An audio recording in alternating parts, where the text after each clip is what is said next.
ಸರ್ಕಾರದ ವಿರುದ್ಧ ಸ್ವಪಕ್ಷೀಯ ಶಾಸಕರೇ ಆರೋಪವನ್ನ ಮಾಡ್ತಾ ಇದ್ದಾರೆ. ರಾಜ್ಯಾಧ್ಯಕ್ಷ ಬಿವೈ ವಿಜಯೇಂದ್ರ ಕಿಡಿಕಾರ್ತಾ ಇದ್ದಾರೆ. ಇನ್ನು ಸ್ವತಃ ಸಿಎಂ ಆಪ್ತ ಬಿಆರ್ ಪಾಟೀಲ್ ಅವರು ಕೂಡ ಆರೋಪವನ್ನ ಮಾಡಿದ್ದಾರೆ.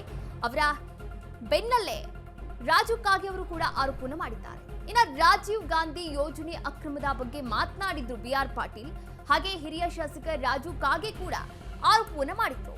ನೋಡಿ, ಕಮಿಷನ್ ಕೊಡದೆ ವರ್ಕ್ ಆರ್ಡರೇ ಸಿಗಲ್ಲ ಅಂತ ಹೇಳಿರುವಂತದ್ದು. ಇಲ್ಲಿ ಹಿರಿಯ ಶಾಸಕ ಅಂತಾನೆ ಹೇಳ್ಬೋದು ರಾಜು ಕಾಗೆ ಅವರ. ಇನ್ನು ಅವರ ಬೆನ್ನಲ್ಲೇ ಶಾಸಕ ಎನ್.ವೈ. ಗೋಪಾಲಕೃಷ್ಣ ಅವರು ಕೂಡ ಆರೋಪವನ್ನ ಮಾಡಿದ್ದಾರೆ.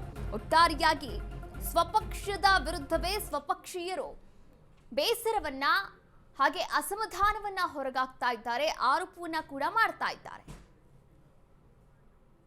ಆಡಳಿತ ಪಕ್ಷದ ಶಾಸಕರಲ್ಲೇ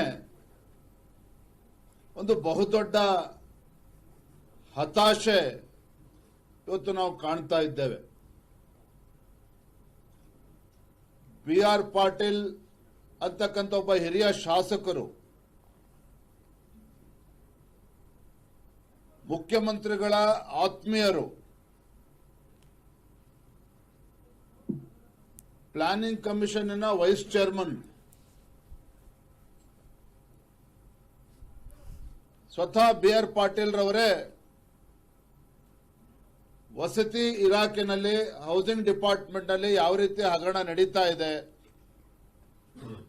ಬಡವರಿಗೆ ಮನೆ ಕೊಡೋದಕ್ಕೂ ಸಹ ಲಂಚ ಇಲ್ದೇನೆ ಇವತ್ತು ಮನೆ ಕೊಡೋದಕ್ಕೆ ಸಾಧ್ಯ ಆಗ್ತಾ ಇಲ್ಲ, ಈ ಮಾತನ್ನ ಬಿಆರ್ ಪಾಟೀಲ್ರು ಹೇಳಿದ್ದಾರೆ. ರಾಜೀವ್ ಗಾಂಧಿ ವಸತಿ ನಿಗಮದಿಂದ ಮನೆ ಹಂಚಿಕೆಯಲ್ಲಿ ಆಗಿರುವ ಅಕ್ರಮದ ಆರೋಪದಿಂದ ಹಿಂದೆ ಸರಿಯುವ ಪ್ರಶ್ನೆನೇ ಇಲ್ಲ. ಇಲ್ಲಿ ಆಗಿರುವ ಗೋಲ್ಮಾಲ್ಗಳ ಬಗ್ಗೆ ಸದ್ಯದಲ್ಲಿ ಇನ್ನೂ ಹಲವು ಶಾಸಕರು ಮಾತನಾಡೋರಿದ್ದಾರೆ. ಇದು ನಾನು ಹೇಳ್ತಾ ಇಲ್ಲ, ಬಿಆರ್ ಪಾಟೀಲ್ರು ಹೇಳಿದ್ದಾರೆ. ಆಡಳಿತ